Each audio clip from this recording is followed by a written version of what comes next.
Good morning class. मैं Mohan Kumar Singh, BCA department, RSS science college Sitamarhi से। और सी प्लस प्लस के इस लेक्चर सेशन में आप सभी का बहुत बहुत वेलकम है। तो अभी जो हमारा सी प्लस प्लस में जस्ट प्रीवियस लेक्चर चल रहा है, जो हमने पोस्ट किया है वो इनहेरिटेंस से रिलेटेड हमने पोस्ट किया है। और अब जब इसमें आगे बढ़ते हैं तो next one topic is the under inheritance order of constructor call, यानी कि कंस्ट्रक्टर को हम लोग बखूबी बहुत अच्छी तरीके से पढ़ चुके हैं कि कंस्ट्रक्टर एक स्पेशल फंक्शन है जो कि जिसका सेम नेम होता है, जो कि as class name constructor do not return any value, that means constructor के पास कोई रिटर्न टाइप नहीं होता है। और कंस्ट्रक्टर से को हम लोगों ने बहुत अच्छी तरीके से पढ़ा था, इससे रिलेटेड वीडियो भी है। यदि आपको परेशानी है तो इससे प्रीवियस वीडियो में इससे प्रीवियस बहुत सारे पहले वाले वीडियो में मैंने कंस्ट्रक्टर के बारे में डीपली आपको बता रखा था। अब यहाँ पर है कि जब कंस्ट्रक्टर हर एक क्लास के पास होता है तो कंस्ट्रक्टर तो बेस क्लास के पास भी होगा और डिराइव्ड क्लास के पास भी होगा।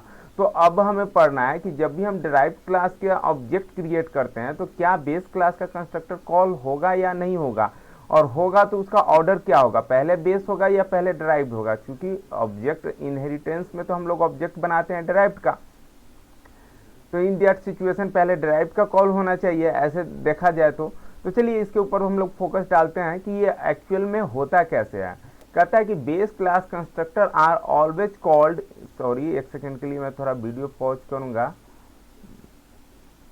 ओके, तो कहता है कि base class constructor are always called in the derived class constructor, यानी डिराइव्ड क्लास के कंस्ट्रक्टर और बेस क्लास के कंस्ट्रक्टर जब दोनों की बात करते हैं तो बेस क्लास का ही पहले कॉल होगा डिराइव्ड क्लास के कंस्ट्रक्टर में।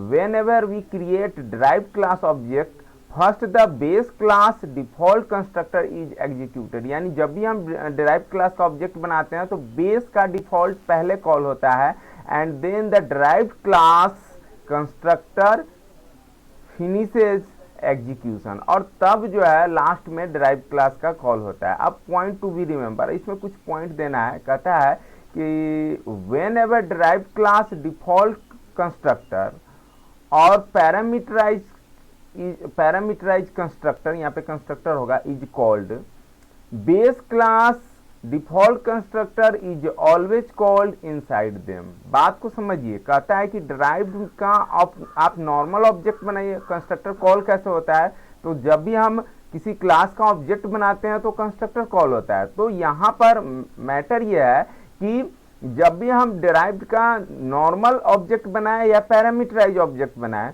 तो उससे कंस्ट्रक्टर कॉल होगा डिराइव्ड का डिफॉल्ट या पैरामीटर, तो कोई भी कॉल होगा उससे पहले बेस का डिफॉल्ट कंस्ट्रक्टर निश्चित रूप से कॉल होगा। ओके, दूसरा पॉइंट क्या कहता है, to call base class parameterize constructor, यानी अब ये तो हो गया कि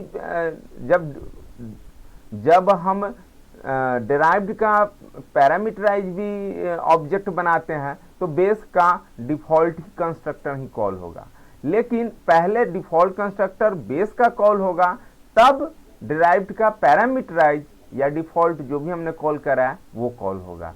लेकिन to call base class parameterize constructor inside derived class parameterize constructor we must mention it explicitly while declaring derived class parameterized constructor। मतलब कि कहता है कि बेस क्लास के पैरामीटराइज कंस्ट्रक्टर को inside derived class parameterize constructor call करने के लिए, यानी हम कॉल कर रहे हैं डिराइव्ड के पैरामीटराइज कंस्ट्रक्टर को, यानी कि हम जो पैरामीटर भेज रहे हैं वो डिराइव्ड के ऑब्जेक्ट के साथ भेज रहे हैं, तो इट मीन्स डिराइव्ड का पैरामीटराइज कंस्ट्रक्टर कॉल करना चाह रहे हैं।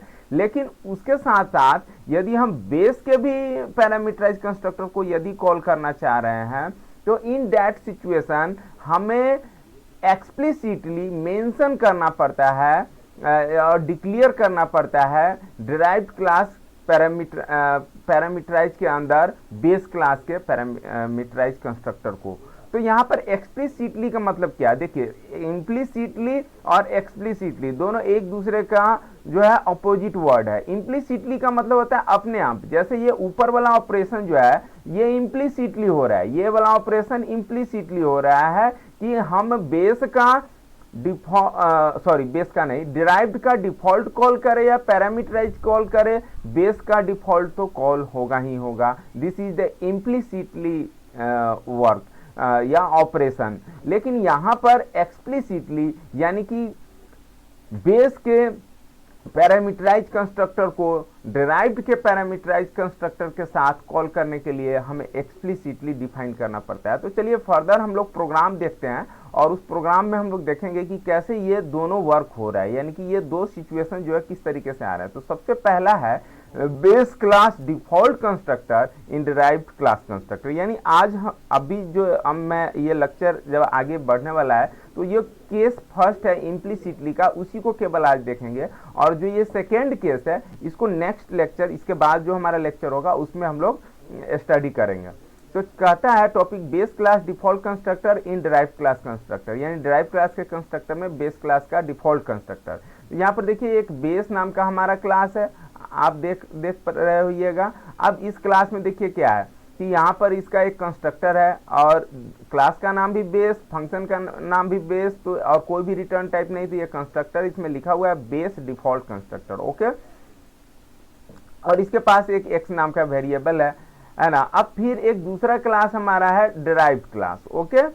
अब इस डिराइव्ड क्लास देखिए कहाँ पे, यहाँ तक है हमारा, ठीक है। अब इसमें क्या हो रहा है कि बेस क्लास से इसको इनहेरिट कर दिया, बेस जो नाम का हमारा क्लास उसे इनहेरिट हो गया, इसके पास y नाम का वेरिएबल है। अब इसके पास अपना खुद का कंस्ट्रक्टर, देखिए क्लास का नेम डिराइव्ड और यहाँ मेथड का नेम भी derived, so that this is the derived default constructor. अब एक डिराइव्ड का हम लोग यहाँ पे पैरामीटराइज कंस्ट्रक्टर भी बनाया है और यहाँ पर इंट आई नाम का एक वेरिएबल ले रहा है और कहता है सी आउट डिराइव्ड पैरामीटराइज कंस्ट्रक्टर, मतलब कि इसमें हम दिखा रहे हैं कि ये डिराइव्ड का पैरामीटराइज कंस्ट्रक्टर, ये जो पैरामीटर आ रहा है इसका हम कुछ यूज नहीं कर रहे हैं, हमें सिर्फ इसको कॉल करना है। तो कॉल करने के लिए यहाँ पे पैरामीटर होना नेसेसरी है। हमें ये देखना है कि order of constructor call, okay. Main focus हमारा ये है। अब देखिए ये तो हमारा कमेंट लाइन है, इसको ध्यान नहीं दीजिएगा, है ना। डिराइव्ड का D1 ऑब्जेक्ट बनाया, तो जैसे ही D1 ऑब्जेक्ट बनाएंगे तो D1 ऑब्जेक्ट बनाएंगे तो क्या होगा, देखिए यहाँ पर आउटपुट कहता है here both the object creation of derived class base class default constructor call, मतलब दोनों ही केस में बेस क्लास का डिफॉल्ट कंस्ट्रक्टर कॉल होगा, है ना। तो डिराइव का D1 कर लीजिए और फिर डिराइव का D2 ऑब्जेक्ट बनाया हमने और इसके साथ 10 हम एज ए पैरामीटर डाले, तो ये डिराइव का पैरामीटराइज कंस्ट्रक्टर यहाँ पे हमने कॉल किया। तो ये प्रोग्राम कंप्लीटली टेस्टेड है। इसको आप स्क्रीन को होल्ड डाउन करके आप प्रोग्राम को नोट डाउन करके इसको रन करा करके देख सकते हैं और आपको बिल्कुल आउटपुट में पता चल जाएगा कि पहले ये वाला एग्जीक्यूट होगा हर दोनों ही केसेस में, आफ्टर दैट ये होगा और फिर आफ्टर दैट आपका ये होगा, है ना।